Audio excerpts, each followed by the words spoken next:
is Civilization 6, a game that I've had for, what is it, around about a week now, a little bit over I think, and one that, to be honest with you, I've been absolutely playing the hell out of. There's been frustration, there has been joy, there has been an awful lot of stuff going on with this game. The too long didn't read of it is that this is a really, really good game, and if you liked Civ 5, this takes everything from Civ 5 and makes it even better. It really is a really truly fantastic game, but I'll be going into why throughout this video and throughout this live stream. The way this is going to work is that we're going to start a new game. I'm going to show you how all of this works, then I'm going to load into a pre-saved game that's maybe about 3 hours in, and then one right at the end game just to show you sort of how everything progresses, if you like, throughout the game. And the way the actual live stream setup is going to work is that this is going to be a standard review, so I'm not really going to be answering any comments throughout the first 20 minutes of this video, just so for anyone tuning in not live, then this is still a fluid review rather than an archived stream. But given 20 minutes time, so what's that, about 10 to 6 UK time at the moment, then I will start taking questions about the game, and then 10 minutes later I will start taking questions about anything you like, and then that way hopefully everyone should be happy. But yeah, thank you for everyone that's joining me. I will be monitoring the comments, but once again I will not be monitoring them as much for the first 20 minutes. So Civilization 6, what's new? Well, there's plenty new. I mean, the leaders, of course, some of them are, well, most of them are new. Some of them you may recognise from previous games, and I'll show you. I'll get one up. So each different civilization leader has different skills. I mean, this is nothing new, but the way that it's done is slightly new. So you have 4 different things, maybe even 5 different things actually. No, that is 4 different things about each civilization. So for example, Catherine here from France has the Grand Tour, so 20% production towards medieval, Renaissance and industrial era wonders. Tourism from any era wonders is doubled. So obviously, depending on the civilization, and they've tried to make this a little bit more true to life and how these leaders actually were, depends on your playstyle. And there's different ways of winning. Pretty much, if you've played Civilization 5 and all the add-ons, then these should ring a bell, other than the religious victory, which is brand new. Culture victory is pretty much the tourism victory from Civ 5. It works in pretty much the same way. The domination victory, that works as you would expect. So if you take out all the leaders' capitals, or all the leaders' capitals are taken away, and then you're the last person to get the capitals, then you win. Religious victory, this one's brand new, and it's like another sense of warfare, but at the same time it's not, and we'll get into that more throughout the stream. But essentially you have missionaries and inquisitors like you did before, but now you can actually send them into other religions, and if you have a larger amount of religious cities, or I think it's over 50% influence over each other civilization with your religion, then you win, and you can have actual battles between missionaries, inquisitors, and things like that, which is pretty cool. Science victory is essentially the same, except rather than just launching a ship, it's be the first to colonize Mars. So if you're Elon Musk, this will sound very good to you. Or then the standard score victory is if none of these are completed, then the person with the highest score at the end of the game will win. So I'm going to pick a random leader here. Let's do Russia. So he is very good at a mixture of faith things and then science and culture, and it's a fairly easy guy to play as, I believe. But there are loads and loads of people to choose from, so you should have plenty of time to sort of get used to everyone. And obviously if you play a civilization, it should be completely different to playing as someone else. The last time I played as Saladin, and then before that it was Trajan. Is that how you pronounce it? Terrible, but Rome, basically. So play as Peter. Random leaders, and then you see you have different game random seeds and stuff, so you're really not going to get the same game twice. From the first stirrings of life beneath water.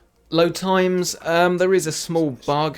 If you get this game, I was able to fix it, but if you find that you're getting load screens that are completely, they don't shift, then there is a small tweak you need to make. If you just Google it, I can't actually remember what it was. It really wasn't very difficult. Just Google game loading forever. It is a common bug, and it was fixed in about 30 seconds. So, starting the game, fairly usual business really. I mean, there's not that much new here really. Other than the Fog of War is this cool map-like substance, if you like, that if we grab our warrior and we start moving him about, then the map will uncover.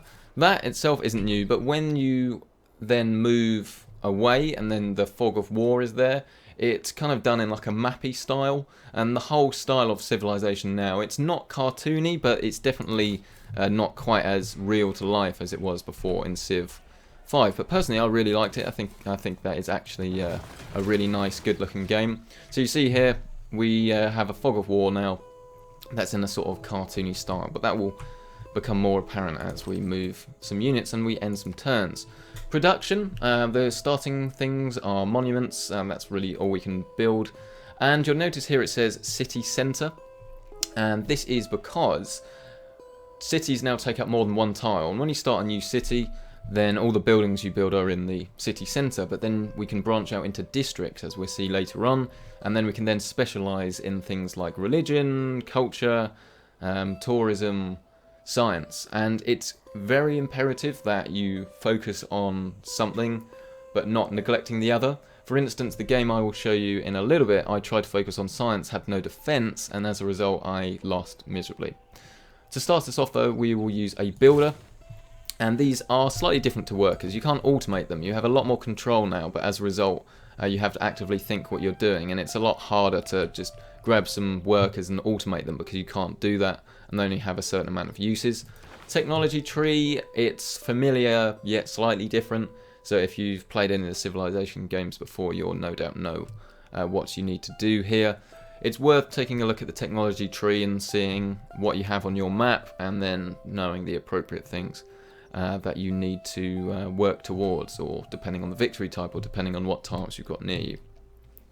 So at the moment we've got some sheep, we need animal husbandry, and we also need stone, so I'll go for mining first, just because then we can get our production up. Next turn. Obviously this is going to be a game that it's not that difficult to run, but it isn't going to be the easiest game to run, and depending on the CPU as well, I mean all the calculations for turns and things like that, it may take a bit longer if your CPU is a little bit weaker, but generally speaking it hasn't been a problem for me to run, but I think that's pretty not that helpful to you, as this is running 4K on a GTX 1080, which I'm sure most people will not be playing this on. Tribal villages, these are nothing new, they look slightly different but they work in the same way. If you're exploring and you go here, you can get things like gold or have your unit upgraded. Barbarians are actually quite a bit more difficult, I think, now to play as. They're definitely a lot more intelligent. They do come and attack your cities, pillage your tiles, and now more than ever, the fact that because your city is spread out across tiles, you really need to keep the barbarians at bay, otherwise you're going to run into serious problems.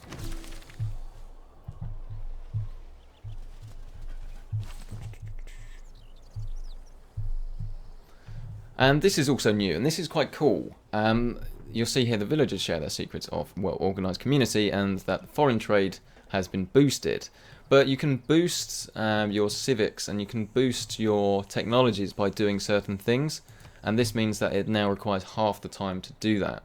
So at the moment, Code of Laws, you see it takes 11 turns, but you notice that each different civic can be boosted by doing something. So if you want to get to a particular technology or a particular civic quickly, it's worth looking at what you need to do to boost them, and then maybe building the appropriate things. So you see build here a district, or if we go back into mining, then you see that while these can't be boosted, things like writing can, so meet another civilization. And so if you go for the science victor, it's quite important to try and get these things done, because that means that you will progress at a faster rate. It's not all about how much science you generate per turn.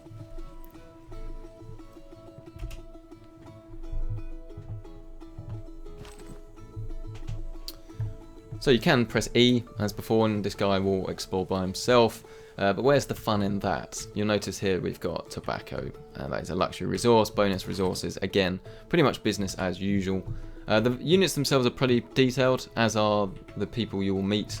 The other leaders, everything looks pretty good, and it's definitely a good looking game, no doubt about it. This scout is probably unlikely to come and try and attack my city, but I don't want to let my warrior get too far away just in case. So this is one of the other leaders. Gilgamesh. Is that how you pronounce it? I would assume so. But what do I know? So again, business as usual really. You can talk to them, and now our knowledge of writing has been advanced because we've met someone else. But if we do go into the screen, it's slightly different. We have intel reports, so we can see what's going on, and this is all depending on our level of access. We can see history, gossip, what's going on. We can send a delegation, and then the recipient will be a little bit friendlier, and you'll gain a little of access. You can denounce, and the way war works now, early on you can commit a surprise war and then just attack someone, but because there's no technology, no one knows you've done that, so there's no penalty. But if you do this a little bit later on in the game, then everyone knows and thinks you're a warmonger. So you've got to definitely plan it a little bit more carefully if you're going to go around and start attacking people. So we met another tribal village, so we'll send our guy over there.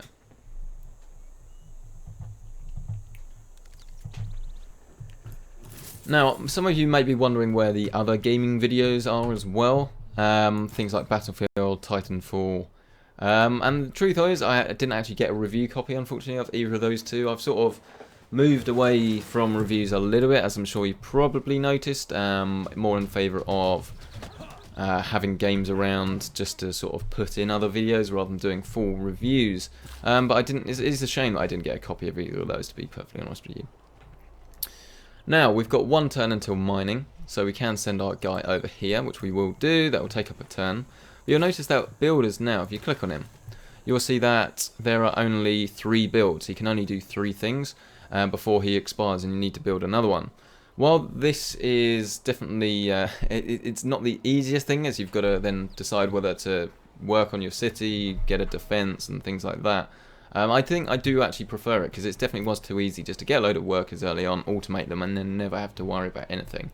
Whereas now it's all up to you, and you've got to plan a little bit more carefully what you want to do. Who deserves more credit than the wife of a coal miner? All the voices now are done by Sean Bean as well, which is pretty cool. Sometimes it annoys me, sometimes I think it's pretty cool. But yeah, it's definitely a little bit off-putting at first to have Sean Bean, but I think he does a good job for sure, no doubt about it. Choose research. Right, we need animal husbandry. Animal husbandry next. I really need a drink. And just like that, I've had a drink. Fantastic. Unit needs orders. So we can build a mine, and this will happen immediately, or a quarry. This will happen immediately, and you'll see we've now boosted another technology. Whereas before you'd have a worker, and then it would take up to, I don't know how long, like 12 turns, depending on what it was you were doing, to actually get the thing made. Whereas now you've got to think a little bit more carefully about it. It happens instantly, but you do have to use the workers. Right. Skip the next turn. Mods as well, I believe, are supported actually at launch as well. So if you do want to sort of make a mod, you can do that, and you can use mods and things like that. But simple things like having a clock there, that was one of the main mods I used to use on the old Civ games. That is, they're now there, so you can actually see how much time you're wasting in real time, which is nice.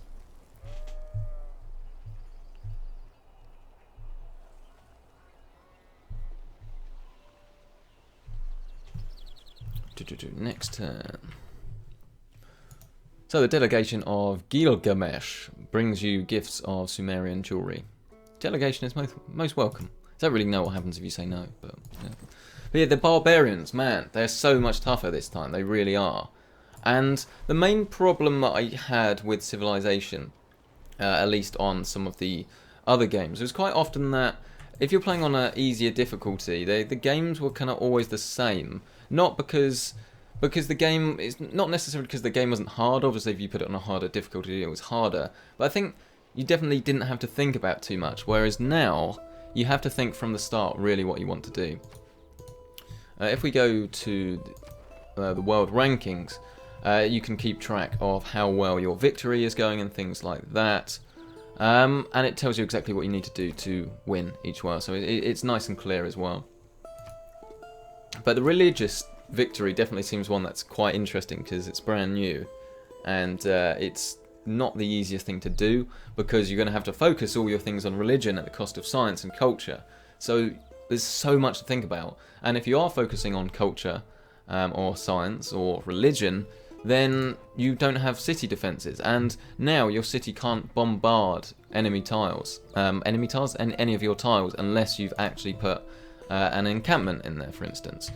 And if you put an encampment on there, then it means you can't put another district on there because you've used up one of those tiles.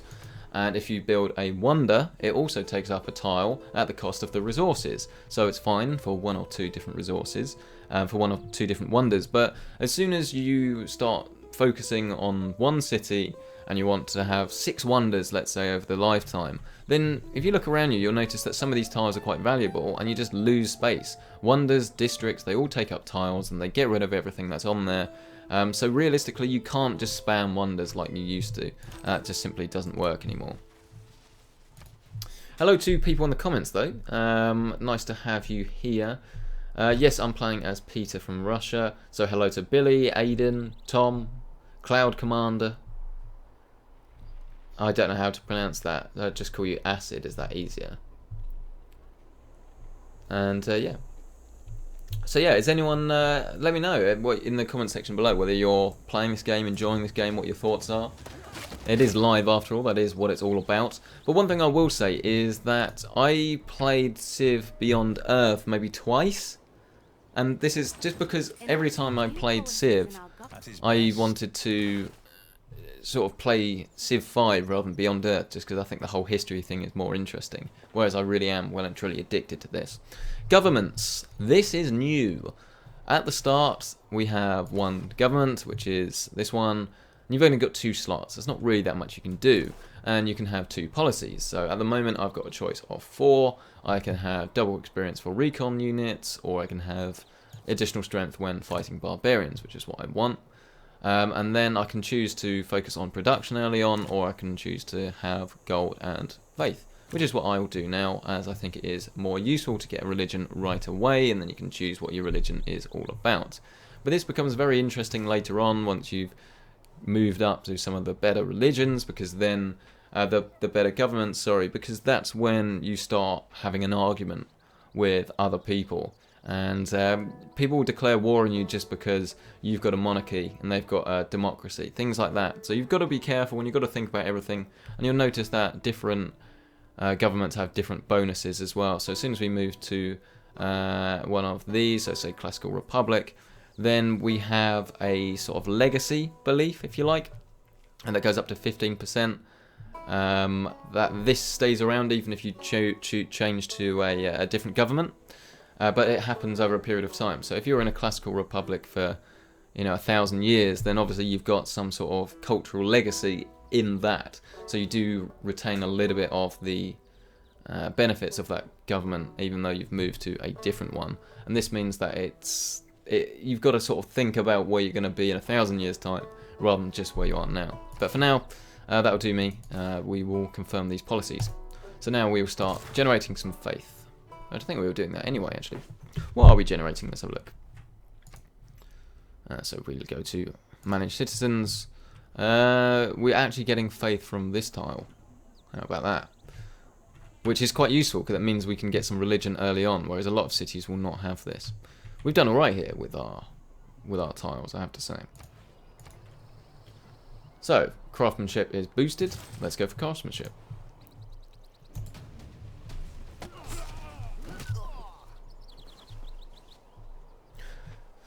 Cloud Commander says £49 is a bit steep. Absolutely, don't pay £49 for it. I'm sure you can get it cheaper elsewhere. And if Steam want to start charging £50 for games, personally, I say don't bother. As long as you can get it from a legitimate place for a cheaper price, please do that, because I would never pay £50 for any game, to be honest. I think that's ridiculous. The whole point of PC gaming is it's meant to be cheaper, not bloody £50. Extortionate amount of money. Let's move over to a settler, shall we? Get something new in.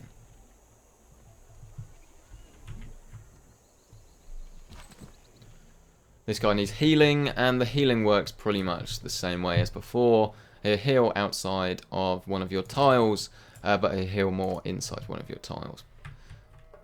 I could make him a garrison as well, which should increase the strength of the city. But even if your city is completely undefended, you will still have someone that will defend the city for you. It just unfortunately means that you can't bombard people like you used to without having one of these encampments, or you can have ancient walls for your city to actually attack other tiles without needing to have an archer.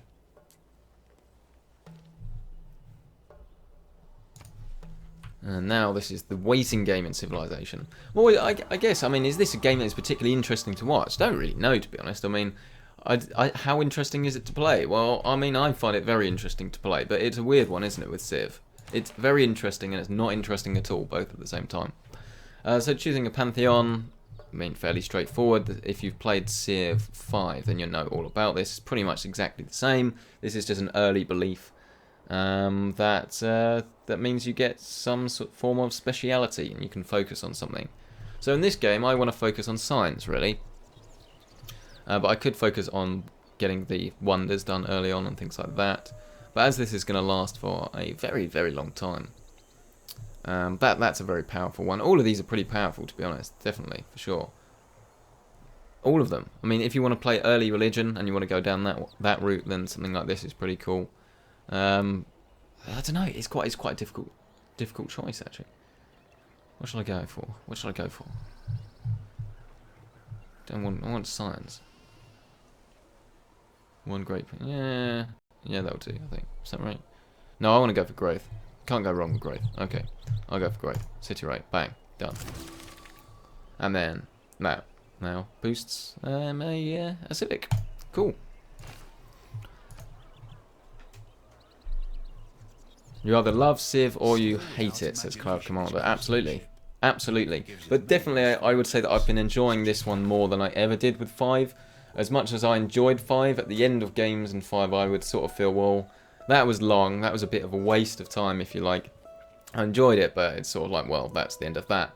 Whereas now there's so much to think about all the way through the game. I mean, the early game is always the most interesting, but the mid game was probably actually my favourite area, and then moving towards the end game, obviously you have the initiative to really get behind one of the victory types, but I think I was playing on a slightly easier difficulty, so I didn't quite get that. Every new civic that you unlock, they can give you these bonuses as well, so you can now change if you want to. So I can change to 30% towards builders if I want to do that, but as I've only got one city, I'm not going to bother at the moment. I need to go take out some barbarians.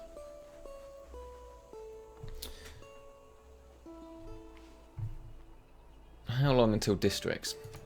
So I've got 2 other games to show you, just so we can move it on a little bit, but I don't want to do that too early. Where's the next district? District will be... I don't know. Right, let's save this game. We can come back to this one. We'll come back to this one.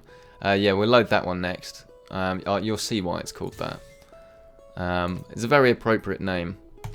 Let's load in this one.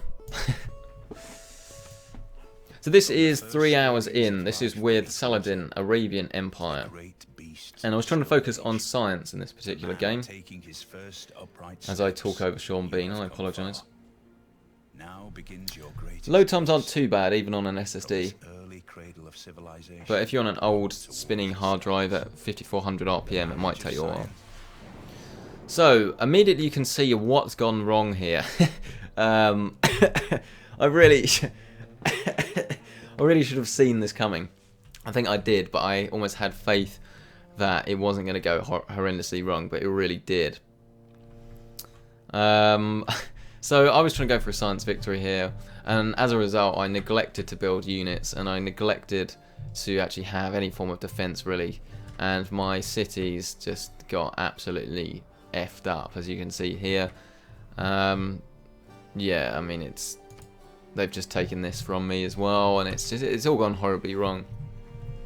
But the reason this game is important is because I can sort of show you that the AI, what difficulty is this? This is like middle difficulty, I think. It's the one above Prince, I think, difficulty. And so if you're defending, I don't actually have an encampment in either of these, which would act as a good defense. Oh, I'm completely out of turns here. So they're going to take Cairo, and it's all going to go horribly wrong. But just look how many units they've got. There's no way I can get up to this. They knew what they were doing. That's an encampment there, so that's a district, and you can attack other people with that without having to rely on having big units and things. The way sieging a city works is if you've got like a base defense, and then if you've got walls, that then acts as another defense, and unless they've got a special unit like a siege tower, they'll have to get through the walls before they can actually attack you. What are you using to stream? Quality is good. Oh dear. I'm using NVIDIA Shadowplay to stream, but the quality will be very good because there isn't a lot going on the screen. The way bitrate works is as soon as I start moving, the stream in theory should get less quality, and stuff like grass and stuff if you're playing in FPS is going to look terrible. But something like this, I mean, the bitrate is essentially the number of bits that change, if you like, per second, really. It's all very complicated. But the more pixels that change position, the lower quality the stream will be. So you then have to up the bitrate, but this really isn't going to be very difficult to stream. So it should, in theory, look very similar to the way mine does. So in this particular city, I've got a campus district, which is all about producing science. So I decided to make this, and then I wanted to do production, so I got an industrial zone. Whereas I should have done an encampment, as that would have actually been able to save my city, and I should have produced more units. But there we go, that's just the way it works, sadly. So we can bombard, because I've upgraded this city with walls somewhere. Wait a second. Let's attack this guy first. Bang. He's got to go. Oh, I've cut that one up. You can't double stack units, you see, so I've just generated a unit. But I've done that completely wrong, haven't I? Oh dear. Well, we're focusing here. But I mean, this game is really, like, it's not happening, so it's all over. Even with Spearmen, it's not happening. This is GG, unfortunately. But this is a good time to tell you that about, they've really upped pillaging as well. So you see that some of my tiles have been pillaged here, and if you're doing an assault and one of your guys gets injured, you can pillage a tile that will not only stop that tile doing what it's supposed to, but also heal your units, or if it's a campus, you'll be able to steal science, if you like, or obtain science in the same way that you would if you were raiding a barbarian encampment, and depending on the tile you pillaged is the bonus you get. Hello to Luca Barney, how are you doing, my friend? But yeah, this really didn't go well. And unfortunately, England attacked me as well, and I finally negotiated peace with her. I don't know where she is. She's somewhere over here. But then Norway just came and was like, yeah, we're gonna do you over, and they have, unfortunately. But I was building a wonder as well. Look over here, look somewhere. Look, I was generating. It was halfway through. Took up this tile. That's all over. But I've got Holy District there, and it's all gone wrong, and I think my religion as well. That's not my religion. This game was just, it was such a dead game. It was, don't get me wrong, it's 100% enjoyable. I just got to the end, and then it was like, oh dear, it's not quite gone to plan, if you like. But trade routes are really important as well. It's early games, I've only got one, but trade routes also now do roads. So you don't use workers to build roads. You just have a trade route, and you say, I want it to go to Cairo, to a city-state. That comes over here, and then that generates a road in the process, and that's really cool. And it's also a way of getting roads between your cities, and you can increase production and growth, again in the same way you could in Civilization 5. So this was this game anyway. It's not gone quite right. If I look at some auto saves, 5:54 PM. That's today, isn't it? Oh, okay. Yeah, I don't think I have one. Is that today? Let's go to an earlier game. So this is a save from 1260 AD. So this is going to be mid-game for Rome, and this was a successful game. This one went well. There's fireworks night. I can hear fireworks going off. I literally wondered what that was. Now begins Well, I hope you the like fireworks, because I obviously cannot this control that. early cradle of civilization. It scared me a little bit. I was like, what on earth is going on there? Cast your net wide, O Trajan, Whee! emperor of mighty Rome. Your lead It's like a really bad sound effect, isn't it, that I'm playing down the microphone. That literally must be next door. That is brilliant timing. Am I a long-time Civ fan? Yes, absolutely. It's pretty much my go-to game, really, if I want to play on the PC, something specific. Yeah, so this brings back memories. This is quite a few hours in, 1260 AD, so this is probably about 8 hours in, 8-9 hours in. Rome was doing very well. At the moment we're building a wonder, and you can see that is going over there.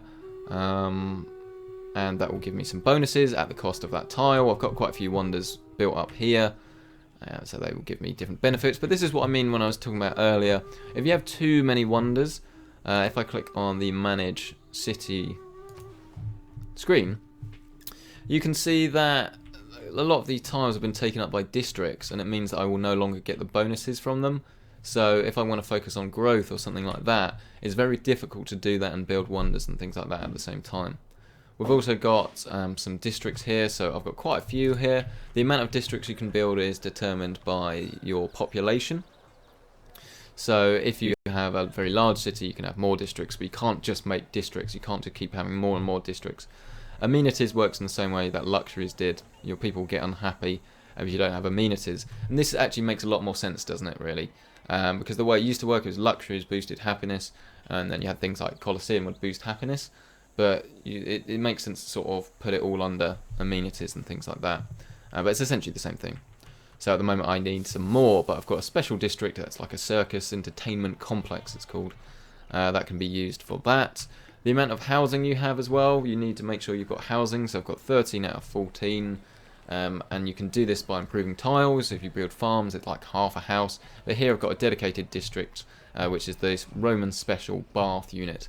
But otherwise it would be aqueduct, and then that boosts housing.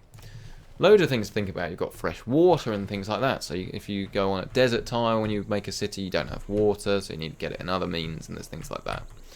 I've also taken out England, and that's why I've got Manchester, Leeds, and people. Trade routes, got quite a few. But then this is what I was talking about when I wanted to talk to you about faith. As if you're going to go for the faith victory, you need a lot of missionaries, and you need to keep your religion in your own cities and then spread them as far as you can. You could do this before, but now you can actually have battles with someone else. So if I had a missionary, yeah, exactly, like France keeps trying to convert my cities, what on earth are they playing at? So they can do that, but then I can just go and declare war on them if I want. But you spread humongous-ism. If you spread religion to your own cities, your cities get the benefits of your religion, or whatever religion they're following. So if you don't want to go down the religious route, that's absolutely fine, but then you have no control over what other people are doing, unfortunately. So I'm leading here in the culture victory as I'm generating a lot of tourism. So if I go over to the culture victory, it's pretty much the same as before, and it tells you how many tourists you need to win. So this is how many people from other civs are coming to you, essentially.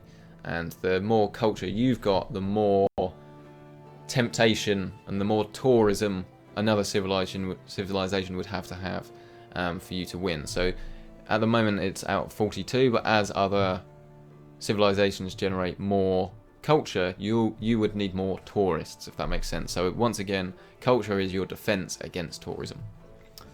Science, I didn't really get very far at all, but you need to build a spaceport, which is a district, research rocketry, launch Earth satellite, then you can research satellites and launch a moon landing, and then you can do all of these other things. And you're going to need a lot of production, and you're going to need a lot of science to actually accomplish this, obviously, as it is a science victory.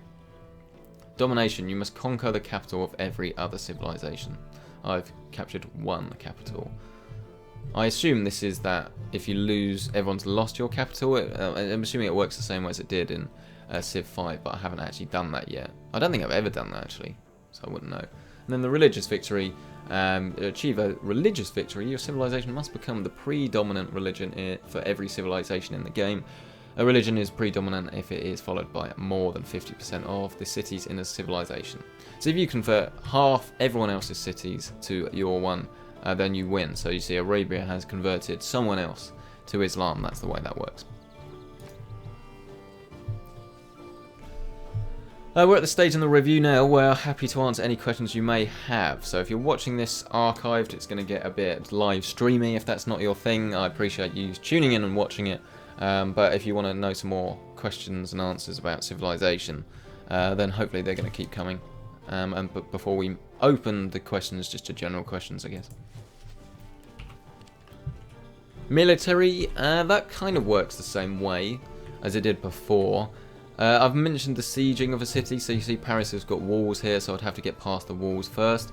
So you see an archer would do minor wall damage rather than damage to the city itself. It's kind of the same thing. They've got an encampment, so it's not going to be the easiest one to do there. The cities will heal every single turn unless you've got a unit on each tile around that city, and then it's known as under siege, and then your city will not generate any additional health at all. So if you've got plenty of units, that's the way to do it, really. Next turn. Alternate.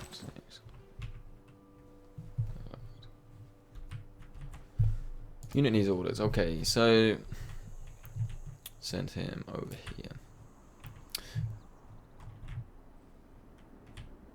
So city-states kind of work in a similar way, not really too different. Except you have envoys now, and you earn envoys, and then you send them over, and that you can get different things depending on different city-states, as before, really. They tell you quite clearly what you need to do, and you have different bonuses depending on how many envoys you're sending, and then whether you're like the dominant civilization, if you like, over that city-state. Right, now our final load is this game, right at the end of the game, and you can see how I've progressed, and you can see what your cities will like at the will look like, if you like, at the end of the game. My tea is awfully cold right now. Now begins your greatest quest. Oh, that's interesting. I've just seen in the page it says I'm streaming Civilization 6, but it actually shows me, shows you, I should say, the specs that I'm using. That's quite cool. If you scroll down, it shows you, like it says, that I'm using GTX 1080, 6700K, 16 gig of RAM, running at 3840 by 2160, and I'm running Microsoft Windows 10 Education Edition. That's quite cool. That tells you that. And of course it tells you what game it is as well. So this is my completed game. I am victorious. I win. And you can see everything now that's happened, if you like. And everyone's upset with me, as you'd expect, but whatever. Loads of city-states discovered. As soon as I launched a satellite, the whole map became clear, but pretty much done anyway. Spies work the same way as before, except you base them in districts now. So people were stealing and sabotaging me. So I've got counter-spies that will do defense in the region they're in, plus the surrounding regions. So if you want to defend all of your cities, you're going to need a lot of spies. AT crew, that's quite a big, powerful unit. We can send him somewhere if you like. Am I good friends with him? I don't even know anymore. You can see what's going on the espionage screen. I don't think I'm at war with anyone, but I don't really know. Send him over. But yeah, I mean, I was able to create a very big civilization. It's very Roman, if you like, in the way that worked. I've got a few different fingers, if you like, and different pies and things like that. Still got a builder on standby, but you need quite a lot of builders if you want to generate all of these things. Antiquity site, that's for tourism in the same way that it was before. I've got quite a lot of gold. I've still got a spearman, bloody hell. Really? Wow. I can't even upgrade him. I think my technology tree is very backwards. So, yeah, see, I didn't even do pikemen or anything. Even though I'm right at the end of the game. Didn't do infantry. Didn't do infantry. There's quite a few things I didn't do. That's my only, I think, the major... I say major, it's not a major, but that is one of the flaws I have noticed with the game. You can get right to the end with things like robotics, having not researched pikemen, and that's sort of doesn't really make sense to me, but That's pretty much the only really glaring thing I can see that's wrong with the game, if you like. Combat works as you'd expect. Animations are fine. No problems there. Everything works exactly as you would expect it to. Housing crisis. It's fairly easy to micromanage. There's not really that much left, I guess, that I don't think of. Obviously, there's a lot of meat to the game, and there's way too much to sort of remember everything and go over everything. But I think that's the main changes, if you like, that I've shown you. So is it worth buying? Is Civ 6 worth upgrading to, if you like? Well, I mean, the obvious answer is that if you've been playing Civ 5 for such a long time, then you probably don't mind keep playing it and missing this one out. But that'd be pretty silly to do that, I think, because this is Civ 5, but it is genuinely better in every possible regards. And so, if you don't enjoy Civilization, then yes, it's not going to be for you. But I think the biggest compliment I can actually say about this game is the fact that when I get to the end of games in this, even if I've lost, I don't feel like I've wasted my time at all. Like, genuinely. The mid-game in this is so much stronger than I think it was in Civ 5, especially the base version of Civ 5. I mean, you didn't have religion or anything in that, and it was just quite difficult to... I don't know, it was quite difficult to make the games feel like they were really different. Whereas you've got so many things to think about now. So, for an example, I went for the culture victory in the end because I was generating a lot of culture through wonders, but none of my cities had the culture districts, which meant that I had to completely shift the way I was playing in the mid-game, because I just didn't have any of these theatre squares, and I didn't have any of the buildings required to start generating archaeologists to go to the antiquity sites, and that took a very long time for that to change over. And the same would happen if someone was stalking you with a load of units.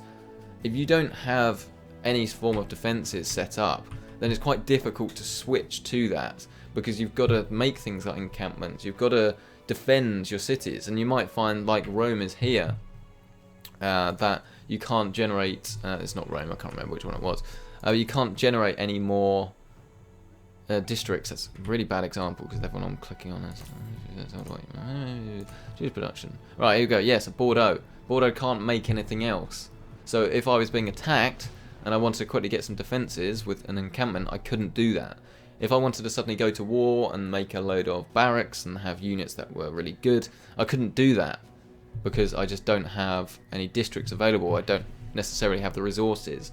You can't focus on everything like you could in Civilization 5. You can't have one city doing everything. You've got to have a nice cohesive government, if you like, that works with your playstyle. You've got to manually put your workers and put them out there, and it's very easy to neglect and forget these things because you might want to make a wonder and then you're not generating any traders, for instance, and trade routes are really powerful. So yeah, I mean, I really don't have many bad things to say about this game at all, which is quite surprising, because I find, especially, I think the biggest way I could describe it is, let's take The Sims, one of the arguably biggest money-grabbing franchises out there. I mean, it works, people like it, you know, it's not a problem. But what they do, their entire business model is make a game, put more and more expansions in it so that it's got everything you could possibly want in it, and then reinvent the core game and then repeat and repeat and repeat. That is not what Civilization has done at all. What they've done is they've grabbed Civ 5 and then they've just transferred everything over and tweaked things, redesigned the graphic style, and it's a truly, truly fantastic game if this is your sort of thing. Is it worth getting now, or should I wait for the expansions? Without a shadow of a doubt, this is worth getting now. Just please do shop around, because I really don't think that you need to be paying £50 for it like they're asking on the Steam store. So as long as it's a legitimate source, you're probably better off getting it somewhere else. My laptop's turned off now. But yeah, if you have any questions whatsoever, be it about Civilization or anything else, leave them in the comments section down below, and we go back to our previous game, because that has pretty much been my full review of the game. I'm sorry if there's things I've missed out. it's a very long game, and it's not something you can just talk about really in a short space of time, which is why it's taken as long as it has. So yeah, let me know what you think of the game if you've got it. Any questions, please do ask away. And we're going to continue this game. Just going to quickly see if I can rescue my laptop though, because it's turned off, which is problematic. I have to do it on the tablet. Disaster area. Should have thought about that. It was all such a rush. It's always a rush, isn't it? Everything is always a rush with me. I'm always late to everything as well. It's terrible, really. Let's go and send this guy over here. You can create escort formations, which are pretty cool as well. So if you have your warrior like we do here, we can send him over here, create an escort formation, and then now you don't have to worry about making sure they're walking at the same pace and things like that. That will happen automatically. Another builder, please. Next turn.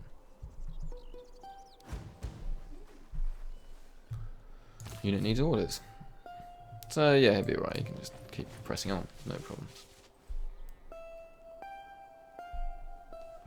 Next turn.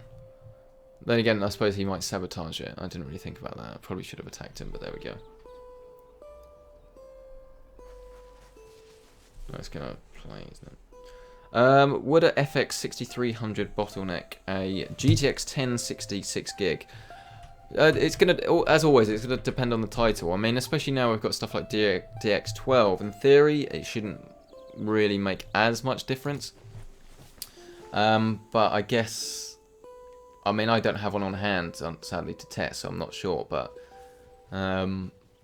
it depends on the game. These days, stuff like Battlefield 1, I mean, yeah, you're gonna have a problem. But 1060 is a bit of a tricky one, really. I mean, it's something you can always upgrade later. I suppose you just need to get a new motherboard, unfortunately, at the same time. I probably wouldn't have any problems with it, but it was getting towards the pushing it side. But it depends on the resolution as well. High resolution, you're not really going to have too much of a problem at all. Choose Civic. Cool. Next turn. But yeah, I mean, if that is all the questions, what is the time? Well, we've been streaming for around about 45-50 minutes. So, I mean, if you have any questions, leave them now. Otherwise, I think we'll leave it there. So, yeah, a massive thank you to you guys for watching. If you've enjoyed this stream or this archive, depending on when or where you're watching it, let me know. It's useful for me to know, as always. I'm always wanting to make better content. And, I mean, they've got so many new plans, and unfortunately at the moment, being a student again, it's quite tricky to get all the time, unfortunately, to actually do things that I want to do. I always like to be quite ambitious with the videos that I try and make sure I'm making videos that are different. I always try and take on board your comments as well, and I know a lot of people have raised their eyebrows, if you like, at some of the fact that some of the videos are becoming a little bit too similar, the ones that are B-roll only. Don't worry, I'm taking that on board and be trying to fix that, if you like. We only got to work until sort of mid-May, and then I will be fully done forever, and I can do this full-time and hopefully make the best possible content that I can possibly do with no restrictions on time or anything like that. So I can't stress enough how much I'm looking forward towards that. I really can't. I said in one of my previous videos it's depressing that I'm not able to do everything I want to do. I've always thought that I've known what I've wanted to do, and the truth is I really don't, I guess. So I guess we just have to wait and see, but I'm always trying to make the best possible content, so if you enjoy it, then it always makes it worthwhile. Final question from Louis. I'd like to be able to place units in corps and armies. He would like to say, sorry, being able to place units in corps and armies is a very big plus. Yes, so corps and armies, if you combine 2 or 3 of the same unit, you can make corps and or armies. It doesn't boost the HP, but it does boost the strength of the unit. So, for example, you can turn 2 infantry, if you like, from plus 65 or whatever it is to plus 75 or plus 80, which might not sound that like that much of a big deal, but if you have 3 of them, for instance, it can become quite a big deal. But yeah, a massive thank you to you guys for tuning in as always. Let me know in the comment section down below what you thought, what you want different, and if you want more videos on PC Centric gaming. A massive thank you to you guys, and I'll see you in the next video.